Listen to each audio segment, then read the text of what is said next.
بسم اللہ الرحمن الرحیم۔ السلام علیکم پریام المرشد، اور میں ہوں منور عتیق۔ ناظرین محترم، آپ کے سوالات اور رہنمائی کے لیے ہمارے ساتھ موجود ہمارے بہت ہی محترم جناب حضرت امیر محمد اکرم افغان صاحب۔ آپ سلسلہ نقشبندیہ اویسیہ کے شیخ ہیں، مترجم قرآن ہیں، مفکر قرآن ہیں، شاعر ہیں، ادیب ہیں، بہت سے حوالے ہیں آپ کے تعارف کے۔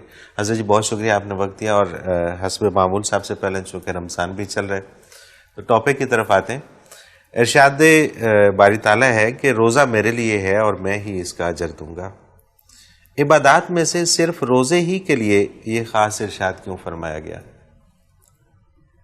الحمدللہ رب العالمین، والصلاة والسلام علی حبیبہ محمد وآلہ وصحبہ اجمعین۔ اعوذ باللہ من الشیطان الرجیم، بسم اللہ الرحمن الرحیم۔ روزے کو الحمدللہ ایک انفرادیت حاصل ہے دو طرح سے۔ باقی عبادات کوئی بندہ دکھاوے کے لیے بھی کر سکتا ہے، نماز لوگوں کو دکھانے کے لیے پڑھ سکتا ہے، خیرات شہرت کے لیے کر سکتا ہے، اسی طرح حجی کہلانے کے لیے حج کر سکتا ہے، پیسے زکوٰۃ کے نام پر بانٹ سکتا ہے۔ خلوص للہیت ہونا ایک اور بات ہے، لیکن اس میں دکھاوا بھی آسان ہے۔ ایک بات یہ کہ روزے میں دکھاوا نہیں ہے، بالکل ٹھیک بات۔ یعنی آپ سر عام تو چلو بندوں کو دکھانے کے لیے کھاتے پیتے نہیں، لیکن جب آپ تنہائی میں ہوتے ہیں، کوئی بندہ نہیں ہوتا، تو دکھاوا تو ختم ہو گیا۔ تو ظاہراً یہ ایک ایسی عبادت ہے جو صرف خالص اللہ کی رضا کے لیے ہے۔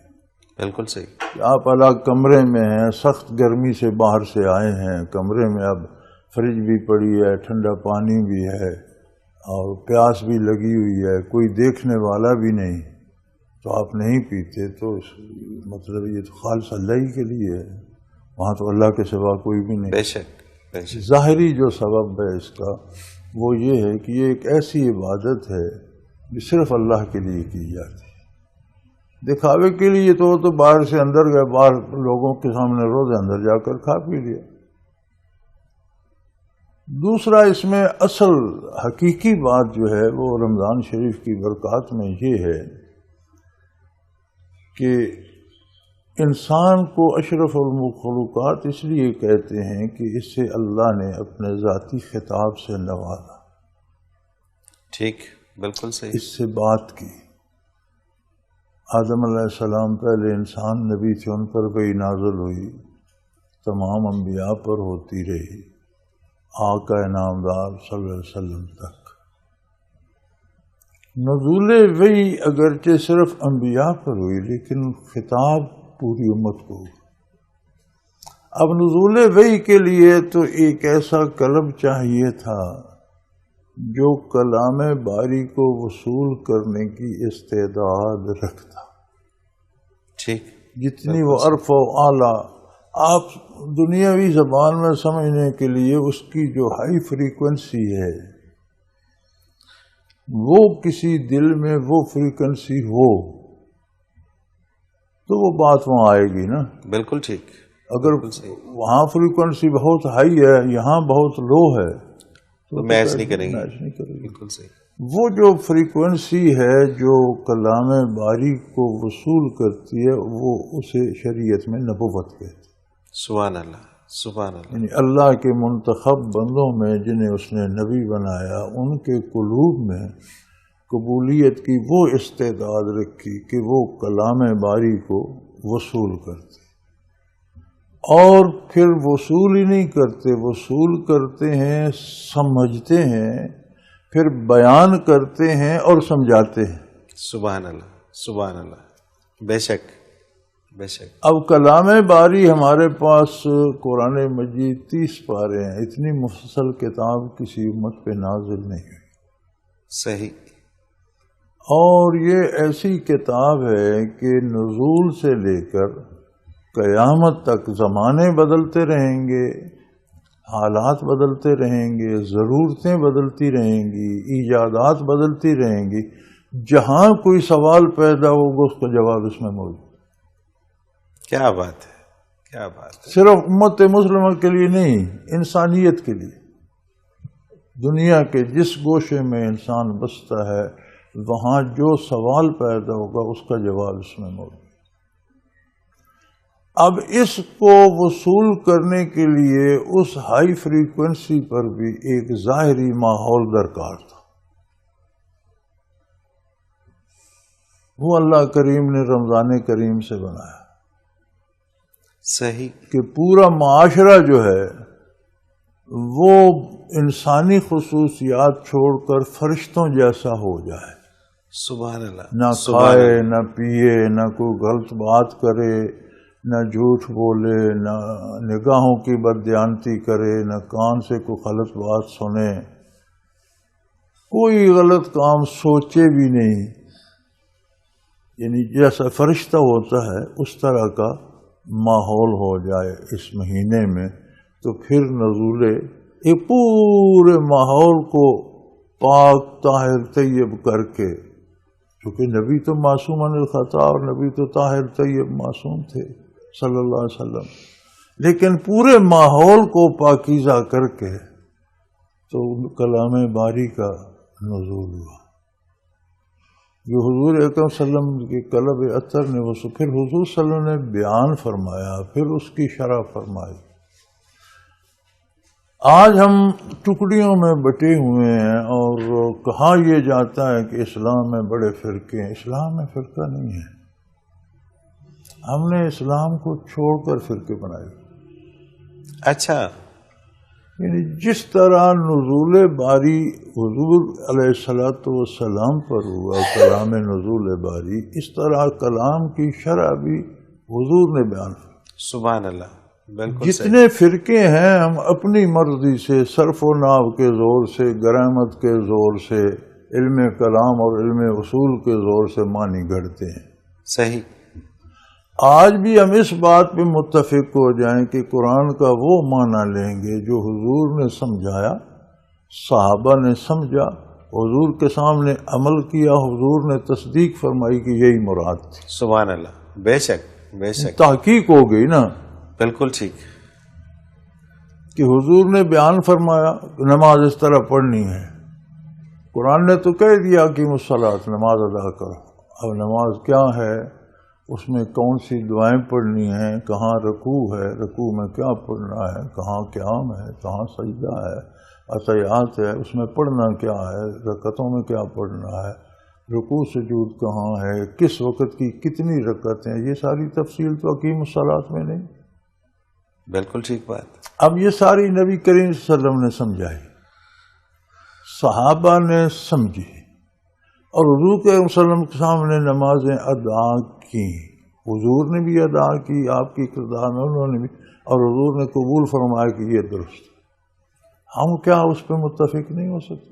بالکل ہو سکتے ہیں، بلکہ اسی پہ ہی متفق. اسی پہ متفق. جب اس پہ متفق ہوں گے تو فرقے مٹ جائیں، فرقے ختم ہو جائیں گے. چھوٹی چھوٹی باتیں جن میں تشریح ہے وہ رہ جاتی ہیں، وہ قابل قبول ہیں.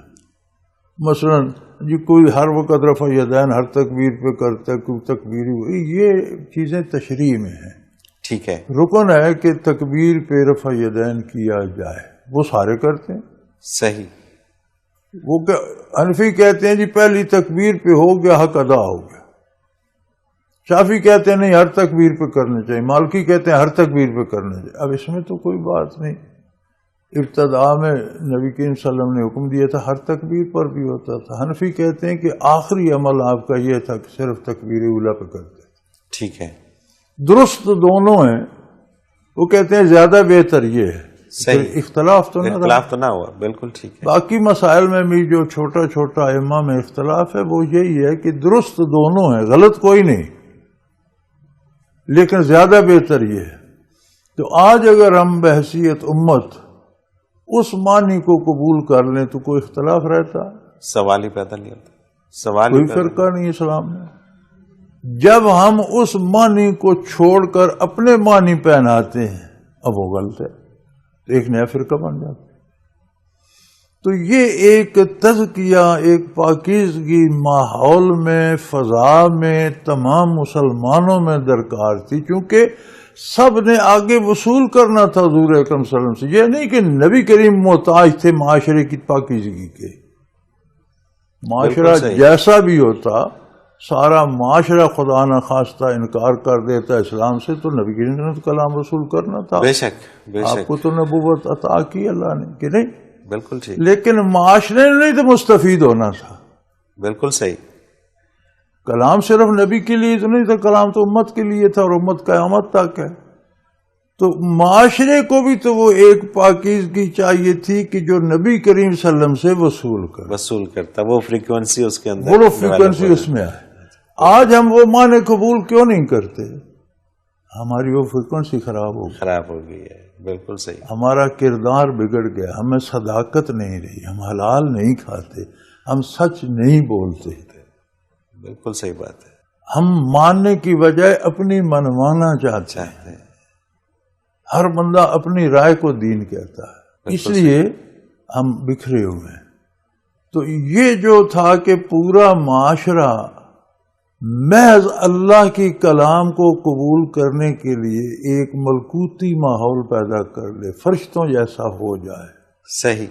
یہ خصوصیت رمضان شریف کو ملی اور خالص اللہ کے لیے تھی. بالکل صحیح. تو ان دونوں وجہ سے اللہ کریم نے فرمایا کہ الصوم لی، روزہ میرے لیے. بے شک. روزے سے بندے کی جو مراد ہوتی ہے وہ میری رضا، سبحان اللہ، میرے کلام کو سمجھنے کی استعداد، اپنی فریکوینسی کو پالش کر کے اس قابل بنانا کہ میرا کلام میرے نبی سے وصول کر سکے. تو یہ سارا محض میرے لیے، اس میں دکھاوا کوئی کچھ نہیں ہے. اب اس کا انعام کیا ہوگا وہ میں جانوں، میں خود ہوں. بے شک بے شک. بالکل صحیح. تو دونوں پہلوؤں سے، دنیاوی اعتبار سے بھی، دینی ظاہری اعتبار سے بھی، باطنی اعتبار سے بھی، مادی اعتبار سے بھی، روحانی اعتبار سے بھی، دونوں طرح سے اس میں یہ حکمت الہی ہے کہ اس دونوں طرح سے اس کا تزکیہ، پاکیزگی، صفائی ہوتی محض اللہ کے لیے. بے شک بے شک. بالکل ٹھیک. اس لیے یہ حدیث قدسی ہے کہ روزہ تو میرے لیے ہے، اس کا بدلہ میں ہوں. صحیح. اب اس کا انا اجزی بھی، اس کا اجر میں دوں گا. اب کتنا دوں گا یہ میرا معاملہ. بالکل صحیح بات، بالکل ٹھیک بات.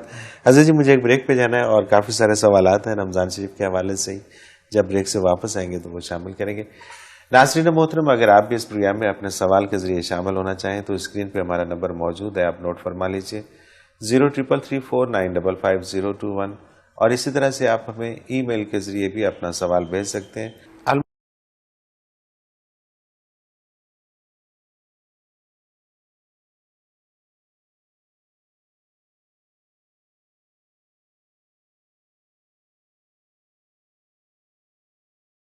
آمدید ناظرین محترم، آپ کے سوالات اور رہنمائی کے لیے ہمارے ساتھ موجود ہمارے بہت ہی محترم جناب حضرت امیر محمد اکرم عوان صاحب.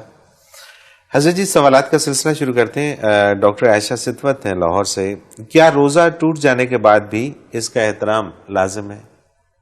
بسم اللہ الرحمن الرحیم. روزہ ٹوٹ بھی جائے بیماری کی وجہ سے یا کسی عذر کی وجہ سے تو بھی اس کا احترام لازم ہے. صحیح. یا بیماری کی وجہ سے روزہ رکھ ہی نہیں سکتا، پھر بھی اس رمضان کا احترام ہے علادگی میں کھائے پیے بندوں کے سامنے نہیں. بالکل ٹھیک ہے. اس کا احترام اسی طرح سے لازم ہے. محمد ارشد ہیں جڑا والا سے، یہ کہتے ہیں اگر کوئی شخص روزہ رکھنے کی طاقت نہ رکھتا ہو تو کیا وہ دوسروں سے روزے رکھوا سکتا ہے؟ وہ فدیہ دے. فدیہ دے. جو قرآن کریم نے اصول بتایا وہ کیوں نہیں کرتے؟ ٹھیک ہے. اور وہ بڑا آسان اصول ہے کہ جس معیار کا بندہ ہے، 2 وقت کا 1 دن کا کھانا جتنا اس کا اخراجات ہیں، یا ایک دن کا کھانا کسی غریب کو صبح شام کھلا دے، یا اتنے پیسے کسی غریب کو دے دے. تو قرآن نے جو ذریعہ بتایا وہ کیوں نہ اختیار کیا جائے؟ بالکل صحیح. اپنی طرف سے ایجاد کرنے کی کیا ضرورت؟ یوں تو پھر لوگ کل نمازیں بھی بھاڑے پہ پڑھوانے لگے. جی ہاں بالکل ایسا ہی ہے. ابھی بہت حد تک تو لوگ یہ کرتے بھی ہیں کہ یہ پیسے لے لو، یہ قرآن پڑھ دو، یہ پیسے لے لو، تو آخر نماز تک بھی بات آ جائے گی. بالکل ٹھیک بات ہے. فریاد علی ہیں شیخو پورہ سے، یہ کہتے ہیں جان بوجھ کر چھوڑے جانے والے روزے کا کفارہ کیا ہے؟ جان بوجھ کر چھوڑے جانے والے روزے کی سزا 60 روزے ہیں ایک روزے کی. اچھا، اگر جان بوجھ کے چھوڑتے ہیں تو 60 روزے رکھتے ہیں. ایک روزے کے بدلے 60 رکھے. اور ٹھیک ہے. یہ بہت مشکل ہے میرے بھائی. توبہ ہی علاج ہے. سبحان اللہ. اور توبہ سے مراد یہ ہے کہ آئندہ ایسا نہ کروں. نہ کرو. پچھلے کی بخشش کی امید رکھے. صحیح. ظفر حسین ہے مرید کے سے، یہ کہتے ہیں میری زندگی میں ایک رمضان ایسا بھی آیا جب میں نے دانستہ جان بوجھ کر روزہ توڑ ڈالا، اللہ مجھے معاف فرمائے. اب اس کا کفارہ مجھے یہ بتایا گیا ہے کہ 60 مسکینوں کو، جیسا کہ بھی آپ نے فرمایا، کھانا کھلاؤں. اول تو میں اس کی طاقت ہی نہیں رکھتا، نہ ہی مسلسل 60 روزے رکھ سکتا ہوں. کیا میں وقفے وقفے سے مساکین کو کھانا کھلا کر 60 کی تعداد پوری کر سکتا ہوں؟ ہوتا یہ ہے جی، یا 60 روزے رکھے، روزے نہیں رکھتا، 60 مساکین کو کھانا کھلائے. لیکن جو یہ بھی نہیں کر سکتا میرے بھائی، اللہ کریم سے حساب کتاب نہیں چلتا. سبحان اللہ. خلوص سے توبہ کرو، اللہ کریم سے معافی مانگو، وہ تمہارے حال سے واقف ہے. اپنی بات اپنے مالک کے ساتھ رکھو، لوگوں کے ساتھ نہیں. لوگوں کو مت دکھاؤ، مت بساؤ. سچے دل سے توبہ کرو اور آئندہ کے لیے باز آ جاؤ. وہ کریم ہے، معاف کرنے والا ہے. صدقہ ویسے بھی ہو سکے تو دینا چاہیے. صحیح. اور اصول یہ ہے کہ صدقہ تنگی میں دینا چاہیے. اچھا، ہم انتظار کرتے رہتے ہیں کہ پیسے ہوں گا تو دوں گا، صدقہ کریں گے. صدقہ علاج ہے افلاس کا. آپ کے پاس ایک آنا ہے، آپ ایک پیسہ صدقہ کر دیں تو ہو سکتا ہے کل اللہ آپ کو 4 آنے دے. سبحان اللہ. سبحان اللہ. جس کے پاس پہلے 1 لاکھ روپے، اس نے 1 روپیہ دیا تو کیا ہوا؟ کیا دیا؟ تو صدقہ تنگی میں ہی دینا چاہیے. اچھا، یہ بڑی بات ہے کہ یہ علاج ہے تنگی. علاج ہے تنگی کا.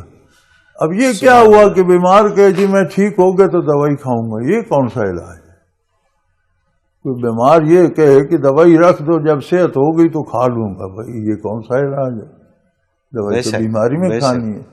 تو میرے بھائی اگر آپ میں استطاعت نہیں ہے تو اب دو، تو اب ہی دینے کا مزہ ہے نا. صحیح بات. صحیح بات. اب اگر آپ پہ حکومت جرمانہ ڈال دے تو مانگ تانگ کر دو گے نہیں؟ بے شک. بیمار ہو جاؤ، ڈاکٹر پیسے نسخہ مہنگا لکھ دے، کرو گے نہیں؟ یہ سارے ہو سکتے ہیں تو یار 60 مسکین کتنا کھا جائیں گے؟ آپ نے اپنے معیار کا کھانا دینا ہے نا. اگر آپ بہت غریب ہیں، آپ کا دن رات کا خرچ 10 روپے ہے تو 60 کا 600 بن جائے گا. صحیح، بالکل صحیح ہے. تو اس میں کیا مشکل؟ اس معیار کا دینا آپ نے. اس غریبی میں دو گے تو فراخی پاؤ گے. فراخی پاؤ گے نہیں. اور یہ حضرت جی، یہ بڑی عجیب بات ہے. میں نے پچھلے دنوں ایک ریسرچ پیپر تھا، اس کو پڑھا تو اس میں بہت بڑے بڑے گروپ، میں ان کے نام نہیں لوں گا، ان میں کوئی خاص بات نہیں ہے، لیکن اس میں جو خاص بات نظر آئی نا سب کے اندر کہ وہ اتنی جلدی کیوں ترقی کر گئے، وہ یہی چیز نظر آئی کہ وہ صدقہ بہت کرتے ہیں.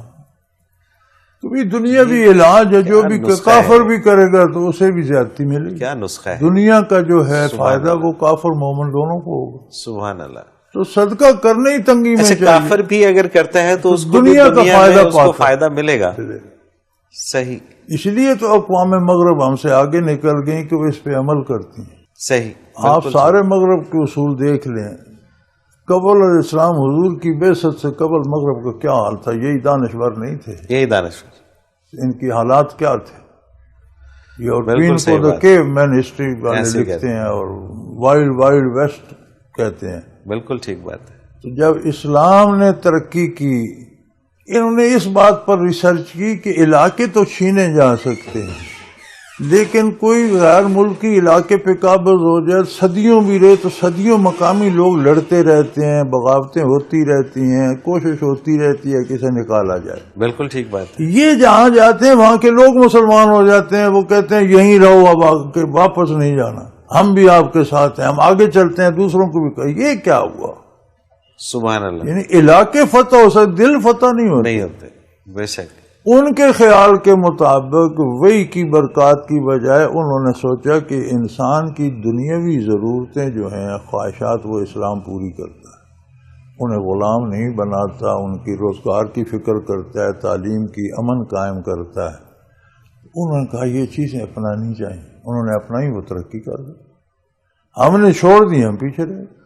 اچھا، یہ بڑی اس جواب کے اندر ایک اور جواب جو میرا خیال ہے کہ بہت سارے لوگوں کا سوال ہے، اس کا جواب آپ نے دے دیا ہے۔ لوگ یہ کہتے ہیں کہ ہم تو یہ سارا کچھ کر کے بھی روزے بھی رکھتے ہیں، نمازیں بھی پڑھتے ہیں، پھر بھی ہماری حالت نہیں بدلتی۔ وہ کچھ نہیں کرتے اور ان کی حالت بدل جاتی ہے، وہ ترقی کر جاتے ہیں۔ روزہ رکھ تو کے، اصل میں وہی بات، روزہ رکھ کے بھی اگر آپ چوری کریں گے کیا بات ہے، تو نتیجہ تو چوری کا آئے گا نا۔ اب وہ رمضان شریف میں مسلمانوں کے لیے سستے بازار لگا دے، اللہ اکبر، آپ یہاں مہنگائی کر دیتے ہیں، تو انہیں تو اس کا اجر دنیا کا تو ملے گا۔ کس کو؟ بالکل صحیح بات ہے، بالکل صحیح بات۔ دیکھو نا، وہ کافر ہیں، اللہ اکبر، لیکن مسلمانوں کے لیے سستے بازار لگا دیتے ہیں رمضان شریف میں۔ بالکل ہم کیا کرتے ہیں، جو چیز کل 2 روپے کی تھی رمضان رات کو آیا، آگے پہلے دن کو 4 روپے کی، 4 روپے کی ہوگی، سبزی دالیں ہر چیز آسمان کو چھونے لگی۔ بالکل تو بھائی نتیجہ تو عمل پہ ہوتا ہے نا۔ صحیح صحیح، آپ روزہ رکھ کے چوری کریں گے، جھوٹ بولیں، کون سا روزہ ہے وہ؟ بالکل ٹھیک بات ہے، بالکل ٹھیک بات ہے۔ روزہ تو ہے، جیسے میں نے عرض کیا کہ دل کا، زبان کا، آنکھ کا، کان کا، ہر چیز کا روزہ ہے۔ تو اگر آپ کم تولیں گے، رشوت بھی لیتے رہیں گے، آپ سود بھی کھاتے رہیں گے، اب صرف ایک سود جو ہے وہ اللہ کریم فرماتے ہیں اللہ و اللہ کے رسول سے اعلان جنگ ہے۔ بے شک، ساری معیشت سودی ہے، پھر آپ کہاں سے کھائیں؟ کہاں سے کھائیں؟ ان کی سودی ہے، وہ کافر ہے، وہ مکلف نہیں ہے اس میں۔ بالکل صحیح، بالکل کلمہ پڑھیں گے تو ان پر سود حرام ہوگا، کلمہ پڑھیں گے تو خنزیر حرام ہوگا، کلمہ پڑھیں گے تو کافر تو شریعت کا مکلف نہیں ہے، وہ کافر ہے، مردود ہے، رحمت الہی سے دور ہے، وہ کچھ کرتا رہے، وہ بھگت لے گا۔ بالکل ٹھیک ہے۔ جب آپ اسلام میں داخل ہوتے ہیں تو پھر شرائط آ جاتی ہیں۔ آپ فوج میں بھرتی ہوں گے تو وردی پہننی پڑے گی، پریڈ کرنی پڑے گی، بندوق چلانی پڑے گی، سیکھنی پڑے گی، سارا ہوگا۔ صحیح، فوج میں نہیں جاتے تو گھر کون پوچھتا؟ کوئی بھی نہیں پوچھے گا۔ جب آپ کلمہ پڑھتے ہیں تو پھر آپ پر سارے ضابطے لاگو ہو جاتے۔ بالکل صحیح۔ تو آپ نے کلمہ تو پڑھ لیا، کردار وہی کفر والا ہے، کوئی فائدہ نہیں ہے، پھر وہ اس کا رزلٹ دنیا میں جو آنا ہے وہ وہی آنا ہے، الٹا ہی آنا ہے۔ بالکل ٹھیک ہے۔ اور انہوں نے کلمہ نہیں پڑھا لیکن اسلام کے اصولوں پہ عمل کر رہے ہیں، تو دنیا کا جو ثمرات ہیں، دو بندے پیاس ہیں، ایک مومن ہے، ایک کافر ہے، دونوں کو ٹھنڈا پانی پلائیں، پیاس دونوں کی بجھ جائے گی۔ بالکل ٹھیک۔ مومن پی کر الحمدللہ کہے گا، اسے اگلی دنیا میں بھی اجر ملے گا۔ سبحان اللہ۔ وہ پی کر بھول جائے گا، اللہ کو جانتے ہی نہیں، شکر نہیں ہے، اس سے جواب طلبی ہوگی کہ نعمت تو استعمال کر لی، شکریہ تو نہیں کہا۔ بالکل ٹھیک، بالکل صحیح بات ہے حضرت جی۔ بہت سارے سوالوں کے جواب آج آپ نے اس ایک سوال کے جواب میں دے دیے۔ مجھے ایک بریک پہ جانا ہے اور جب واپس آئیں گے تو کچھ اور سوال ہیں وہ شامل کریں گے۔ ناظرین محترم، اگر آپ بھی اس پروگرام میں شامل ہونا چاہیں سوال کے ذریعے تو ہمارا اسکرین پہ نمبر موجود ہے، نوٹ فرما لیجیے 0334955021، اور اسی طرح سے آپ ہمیں ای میل بھی کر سکتے ہیں۔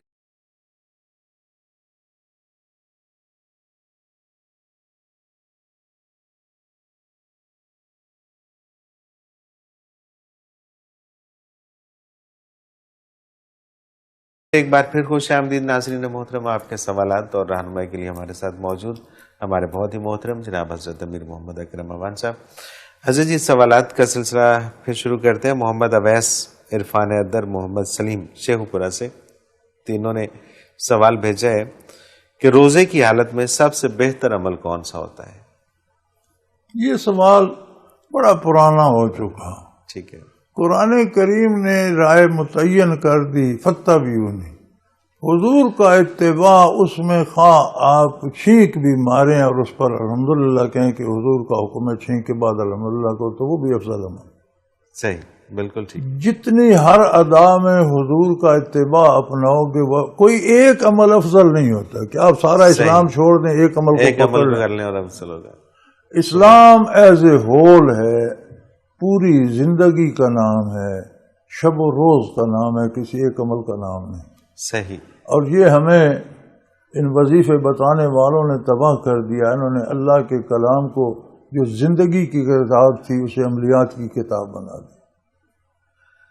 یہ پڑھو تو وہ ہو جائے گا، یہ پڑھو، یار یہ وہ جو ہونا ہے وہ تو رب کریم، کوئی ہے جو وظیفہ پڑھ کے اللہ کو مجبور کر دے کہ ایسا کر؟ سوال ہی پیدا نہیں ہوتا. سوال پیدا نہیں ہوتا. پھر ان کا کیا حاصل؟ پھر اس کی رضا کے لیے محنت کرو. بے شک جو ہونا ہے وہ ہونا ہے. ہونا ہے. صحت، بیماری، افلاس، فراخی، بڑھاپا، جوانی، نیک بد، مومن کافر، سب پہ اپنے اپنے وقت پہ آنا ہے. صحیح بات ہے. اس میں مداخلت کیوں کرتے ہو؟ میں کہتا ہوں جی میری مرضی کے مطابق. میں کون ہوتا ہوں بھائی؟ میں کل پیدا ہوا پرسوں مر جاؤں گا. جس نے کائنات بنائی وہ بہتر جانتا ہے. ایک ذرہ، ایک سیل یہاں سے ہلائے نا تو روئے زمین کے سارے سیل حرکت کرتے ہیں. بے شک. جو سارے نظام پہ قادر ہے اسے پتہ ہے کہ کس سیل کو کہاں ہلانا ہے اور اگلے ہل کر کہاں کہاں جائیں گے. صحیح. ہم نہیں جانتے. سب کو یہ فکر ہے کہ دنیا میں یہ ہو جائے. یار یہ فکر کرو کہ آخرت سنور جائے، اللہ راضی ہو جائے. اور وہ ہے حضور کی اطاعت و اتباع. سبحان اللہ. کوئی ایک عمل ایسا نہیں، زندگی کو اتباع میں ڈال لیں. ہر عمل بے مقبول ہے. شک. بے شک. بالکل ٹھیک. بالکل صحیح. دیکھیں نا، آپ کہتے ہیں مغرب والوں نے اتنی تحقیق کی کہ وہ یہود کی ایک ان کی اسرائیل کی وزیر اعظم تھی خاتون، مجھے تو نام یاد نہیں رہا. ایک خاتون وزیر اعظم 5-10 سال پہلے رہی ہے جس کے زمانے میں لڑائی ہوئی تھی. تو اسرائیل پر ایک وقت آیا کہ جو پیسہ تھا خزانے میں یا حکومت کے پاس، تو اس میں سامنے 2 سوال کھڑے ہو گئے کہ انہیں عربوں سے خطرہ تھا حملہ کر دیں گے تو اسلحہ خریدنا چاہیے. اسلحہ خریدتے ہیں تو جو اکنامک سسٹم ہے وہ بڑا کمزور ہو جائے گا، لوگ بھوکے مریں گے. اکنامک سسٹم میں وہ رقم ڈالتے ہیں تو اسلحہ خریدنے کی پیسہ نہیں بچتا. اب سارے دانشوروں نے، کیبنٹ نے، سب نے کہا کہ لوگ زندہ ہوں گے تو ریاست چلے گی نا. تو پہلے یہ جو معاشی ہے معاملہ اس کو حل کیا جائے، جو ہمارا سرمایہ اسے معیشت پہ لگایا جائے، پھر اللہ کرے گا اور ترقی ہوگی، اسلحہ بھی لے لیں گے. اس خاتون نے بالآخر فیصلہ کیا کہ ہم اسلحہ خریدیں گے. اچھا. پرائرٹی اسلحے کو دیں گے، اس کے بعد معیشت کو. صحیح. انہوں نے اسلحہ خرید لیا. عربوں نے حملہ کر دیا، مقابلہ ہوا، اسلحہ ان کے بڑا کام آیا. اسے پھر خاتون آہن کا اور آئرن لیڈی اور یہ وہ بڑے خطابات ملے. تو بعد میں اس نے کسی نے پوچھا کہ یہ فیصلہ آپ نے کیسے کیا اتنے مشکل وقت؟ اس نے کہا میں نے پیغمبر اسلام کی سوانح پڑھی. تو جب ان کا آخری وقت تھا تو معاشی طور پر وہ یہودیوں کے مقروض تھے، اور آپ کی ذرا مبارک بھی کسی یہودے کے پاس چند کلو جو کے وزرین تھی.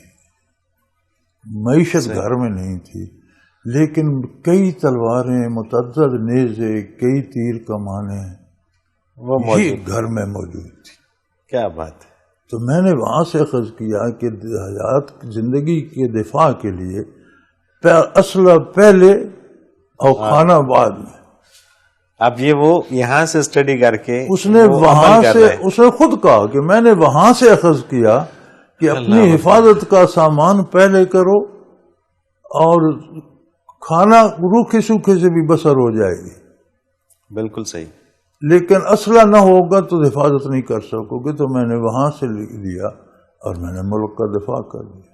صحیح. تو بھائی وہ لوگ اس طرح کرتے ہیں. یہ جن کا سوال ہے بھی، آپ بھی سوانح مبارک پڑھو، آپ بھی ارشادات عالیہ پڑھو اور پتہ چلے اور اپنا لو. بالکل ٹھیک بات.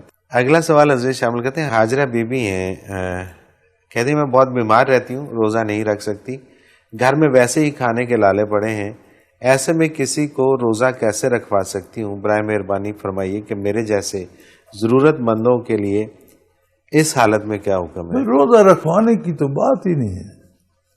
ٹھیک ہے، یہ تو پہلے بھی گزر چکا. روزہ رکھوانے کی کون سی؟ یہ تو کل لوگ ٹھیکے پہ نمازیں پڑھوانے لگ جائیں. بالکل ٹھیک. نہیں یہ نہیں. آپ کو فدیہ دینا ہے بیوی.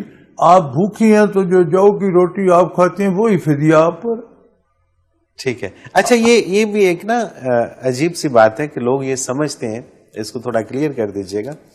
لوگ یہ سمجھتے ہیں کہ ہم جو یہ فدیہ دے رہے ہیں، مطلب جتنا ہم روزہ رکھنے میں اور روزہ کھولنے میں جو ہمارا خرچہ آتا ہے، اس سے ہم دوسرے کو روزہ رکھوائیں گے اور کھلوائیں گے تو ہمیں فائدہ ہوگا. اور وہ یہ بھی سمجھتے ہیں کہ اگر ہم نے یہ دے دیا اور اس نے روزہ نہیں رکھا تو ہمیں گناہ ہوگا؟ ہرگز نہیں.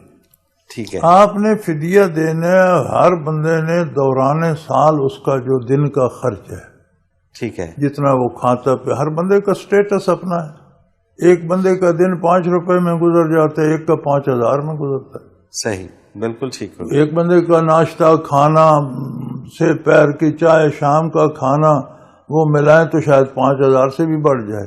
بالکل ایک غریب آدمی کے شاید 5 روپے میں پورا جائے. تو جو 5 میں کرتا ہے وہ 5 ہی دے. صحیح. 5 بھی نہیں ہے تو اپنا جو ہے جو کی روٹی آدھی آدھی کر لو، آدھی خود کھا لو، آدھی کسی غریب کو دے دو. فدیہ ہو جائے. بے شک. تھوڑا میں جلدی سوالات، کیونکہ کافی سارے میں چاہ رہا ہوں کہ یہ رمضان کے ہیں، چونکہ رمضان میں ہونے تو جلدی ان کو ذرا شامل کر لیتے ہیں. ذوالفقار علی ہیں چیچا وطنی سے.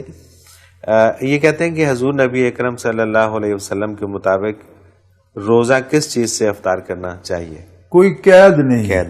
ٹھیک ہے. ایک ترجیح ہے کہ اگر میٹھے سے افطار کریں تو اچھی بات ہے، ورنہ کسی چیز سے پانی پی لیں، نمک کھا لیں، چائے پی لیں، کھانا کھا لیں، حقہ پی لیں، افطار ہو جائے. صحیح، بالکل ٹھیک ہے. جس سے بھی روزہ ٹوٹ سکتا ہے، ٹوٹتا ہے، اس سے افطار بھی ہو جائے. ترجیح یہ ہے کہ کوئی میٹھی چیز کھا لیں. وجاہت حسین سیالکوٹ سے، دوران روزہ اگر کسی وجہ سے روزہ دار بے ہوش ہو جائے اور مجبوراً روزہ توڑنا پڑے تو کیا اس کا بھی کفارہ دینا ہوگا؟ وہ توڑنا پڑے تو بعد میں قضا ہوگی، ایک روزہ رکھ لے. ٹھیک ہے، رمضان کے بعد انشاءاللہ وہ رکھ لے. سید کیسر عباس ہیں حفظ آباد سے. حالت جنگ میں روزے کے کیا احکامات ہیں؟ حالت جنگ میں روزہ عین میدان جنگ میں قضا کیا جا سکتا. ٹھیک ہے، لیکن وہ قضا ہوگی، رمضان کے بعد آپ روزہ رکھ لیں. ٹھیک ہو گیا. محمد بشارت ہیں جڑا والا سے. یہ کہتے ہیں کیا کہہ آنے سے روزہ ٹوٹ جاتا ہے؟ اگر منہ بھر کر کہہ آئے، ٹھیک ہے، جس میں آپ کو یہ سمجھ نہ آئے کہ ساری باہر نکل گئی ہے، یہ کچھ حصہ بچ کر اندر چلا گیا ہے، حلق سے باہر آ کر پھر اندر چلا گیا ہے، ٹھیک ہے، تو اس سے روزہ ٹوٹ جاتا ہے. چھوٹی موٹی آ جائے تو اس سے جس سے یہ تسلی ہو کہ باہر ہی ہے، باہر آگے جو کچھ آیا باہر آ گیا، واپس اندر نہیں گیا. صحیح. تو بہت زیادہ کہ منہ بھر کے آئے نا تو اس میں کچھ باہر چلی جاتی، کچھ واپس اندر چلی جاتی. ٹھیک ہے، تو اس سے ٹوٹ جاتا. محمد جاوید ہیں ڈیرہ غازی خان سے. ایک مسافر کے لیے روزہ معاف ہے، یہ رہنمائی فرما دیں کہ کتنے میل یا کتنے کلومیٹر کے سفر میں کوئی شخص مسافر معاف نہیں ہے بچے، قضا کرنے کی اجازت ہے کہ رمضان. اچھا، اس میں کوئی کلومیٹر یا کوئی؟ ہاں ہے، کلومیٹر ہے. آج کے حساب سے سفر جو ہے وہ اچھی بات ہے 50 میل ہو. ٹھیک ہے، نہیں تو کم از کم 45 میل، جس پہ نماز بھی آپ کی قصر ہو جاتی ہے، اس پہ آپ روزہ قضا کر سکتے ہیں. ٹھیک ہے. لیکن قرآن کریم کہتے ہیں ان تصوموا خیر لکم، اگر تم رکھ سکو تو وہ بہت بہتر. بالکل. جیسے آج کل آپ کار میں آ رہے ہیں، جی ہاں، ایئر کنڈیشن لگا ہوا ہے تو کیا ضرورت ہے قضا کرنے؟ بالکل صحیح بات ہے. نہیں، بالکل ٹھیک بات ہے. تو اگر نہ رکھ سکتے ہوں قضا کر لیں، اس کی اجازت ہے. صحیح. اگر آپ ایئر کنڈیشن میں بھی نہ رکھیں تو ظاہر ہے اجازت ہے، آپ رمضان کے بعد رکھ لیں. لیکن روزے کا ایک بڑا عجیب بات یہ ہے کہ جو روز آپ چھوڑتے ہیں وہ پھر رمضان میں ادا نہیں ہوتا، اس کی ہمیشہ قضا غیر رمضان میں ہوتی ہے، کیونکہ جب رمضان آئے گا تو اس کے اپنے فرض ہوں گے. بالکل ٹھیک بات ہے. اور غیر رمضان میں بڑا مشکل ہو جاتا ہے، تو اس لیے مشکل کے علاوہ غیر رمضان کا وہ مزہ تو نہیں ہے نا، وہ ثواب بھی نہیں ہے جو رمضان کا، وہ ماحول نہیں ہوتا. تو لہذا کوشش کرنی چاہیے کہ نہ چھوٹے. بالکل ٹھیک. مجبوراً چھوٹ جائے تو اللہ کی طرف سے اجازت ہے کہ سفر میں نماز بھی قصر پڑے اور روزہ چھوڑ دے اور رمضان کے بعد قضا کر. صحیح، بالکل ٹھیک. خضر عباس ہیں لاڑکانہ سے. روزے کی حالت میں کیا دنیاوی غم میں روزے سے روزہ باطل ہو جاتا ہے؟ دنیاوی غم رونے سے دنیاوی غم میں روز آخرت سے رونے سے روزہ نہیں ٹوٹتا. ٹھیک ہے. راشد مناس ہیں ڈیرہ غازی خان سے. ہمارے ہمسائے میں ایک صاحب رہائش پذیر ہیں. ہمارے یہاں شدید گرمی پڑتی ہے اور وہ صاحب اس لیے رمضان میں ہل اسٹیشن پہ چلے جاتے ہیں. میرا سوال یہ ہے کہ دانستہ آسانی ڈھونڈ کر ٹھنڈے مقام پہ منتقل ہونے سے اجر میں کمی تو واقع نہیں ہوتی؟ جس کے پاس وسائل ہیں وہ جا سکتا ہے. محمد سلیم ہے خانوال سے. نماز کے لیے تو حکم ہے کہ جب بچہ 12 سال سے بڑا ہو جائے تو اسے ڈانٹ کر بھی نماز پڑھائی جائے. کیا روزے کے لیے بھی اس طرح کا کوئی عمل یا بچے وہ ترغیب کے لیے ہے، وہ فرض نہیں ہے کہ اسے خواہ مخواہ مجبور کیا جائے، ترغیب دی جائے. صحیح. اور مارنے سے مراد یہ نہیں کہ سوٹا لے کر پیچھے پڑ جاؤ، جھڑک چھڑک کر دبکا کر، یہ مراد ہے. بیسیکلی اس کو ترغیب دینا مقصد ہے. پیار سے دو، بہت اچھی بات ہے. نہیں مانتا تو ذرا جھڑک کر بھی کہہ دو کہ نماز، تاکہ وہ جب بلوغت میں قدم رکھے تو اسے نماز آتی بھی ہو، اس کی عادت بھی ہو. بالکل صحیح. تو اسی طرح بچے کو ایک آدھ روزہ، 2 روزے، 3 رکھوا دیں، جب وہ اس قابل ہو کے رکھ سکتا ہو تو اچھی بات ہے، آہستہ آہستہ عادی ہو جائے گا. صحیح، بالکل صحیح. حضرت جی کچھ سوال پھر بھی رہ گئے، لیکن پروگرام کا وقت اپنے اختتام کو پہنچ گیا. آپ کا بہت شکریہ، آپ نے وقت دیا. ناظرین محترم، اگر آپ بھی اپنے سوال کے ذریعے اس پروگرام میں شامل ہونا چاہیں تو اسکرین پہ ہمارا نمبر موجود ہے، آپ نوٹ فرما لیجیے 033349555021، اور اسی طرح سے آپ ہمیں ای میل کے ذریعے بھی اپنا سوال بھیج سکتے ہیں.